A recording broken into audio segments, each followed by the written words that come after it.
দেখো বন্ধুরা, আজকে আমি কি রান্না করলাম। তো দেখো, এই যে আলু ভাজাগুলো আমি কেটে নিয়েছি, আলু ভাজা করব পোস্ত দিয়ে। তো আলু ভাজাটা আগে কেটে নিয়েছি, কেটে নিলে না রান্নাটা দেখবে তাড়াতাড়ি হয়ে যায়। আর এদিকে দেখো মাছের আলু ভাজছি, মাছের ঝোল করব। আলু ভাজাটাও বসিয়ে দিয়েছি, কারণ মাছ ভাজা করব, তারপরে আবার আলুগুলো ভাজবো, সেই কারণে দুটো কড়াইতে দুটো বসিয়ে দিয়েছি, তাড়াতাড়ি হয়ে যাবে বলে।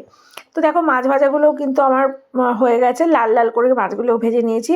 তো এইদিকে করে নিয়েছি মুগ ডাল আর মুসুর ডাল মিশিয়ে ডাল করে নিয়েছি, সাদা জিরে সোমবার দিয়ে, আর একটু আলুর দম করে নিয়েছি, যেটা রুটি দিয়ে খাওয়া হবে।